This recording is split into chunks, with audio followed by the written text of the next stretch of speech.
Depuis quelque temps, le président de la République reçoit des déclarations de soutien, mieux, des prières de part et d'autre pour une direction sur l'action divine. C'est ce à quoi l'on assiste à l'occasion du 7e anniversaire du trône du roi Tognon de Saoro dans la commune d'Adjo. Là se trouve un parterre de rois et populations venues de partout pour prier à la nation, précisément au chef de l'État dans l'exercice de sa fonction à cette occasion d'anniversaire du roi Tognon. Je voudrais unir ma voix à celle de tous les dignitaires et têtes couronnées ici présents pour invoquer la bénédiction de Dieu Tout-Puissant sur notre président de la République, Patrice Talon, sa famille et l'ensemble de son gouvernement. Que Dieu Tout-Puissant les inspire sur les chemins de recherche des solutions justes et durables pour le développement harmonieux de notre cher pays. Je ne peux jamais finir cette petite allocution sans dire un mot à l'endroit du chef de l'État, le président Patrice Talon, qui, on a commencé par comprendre, aimant trop la tradition et notre culture.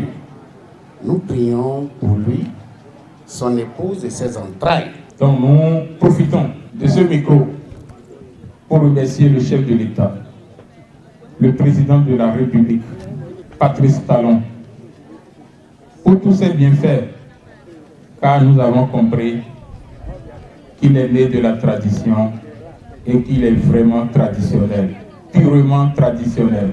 Du fond de mon cœur, je le remercie beaucoup pour tout ce qu'il fait et je prie que les cœurs des Béninois se transforment en lumière pour bien comprendre tout ce qui se passe. C'est aussi un larron pour le comité d'organisation de faire un bref historique de Saoro, lieu qui abrite cette cérémonie. Le premier descendant du roi Miokuno appelé Moussou Simenou avait deux frères, Bodjirenou et Godonou Ouledi. Ce dernier engendra Fatoklo, Hongbeji, Panou Padé, Tchoko et Dossou à Cotayon.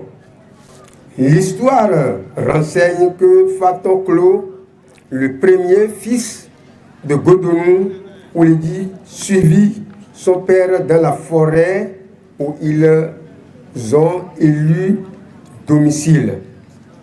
C'est de là que Fatoklo a été envoyé en mission par son père pour identifier la direction d'une source d'eau non loin de leur abri. Il découvrit que la source se déversa vers Ouodji, un village voisin. Depuis lors, le père de Fatoklo surnomma le lieu de notre emplacement Saoro. Tout s'est déroulé dans une bonne ambiance entre roi et population.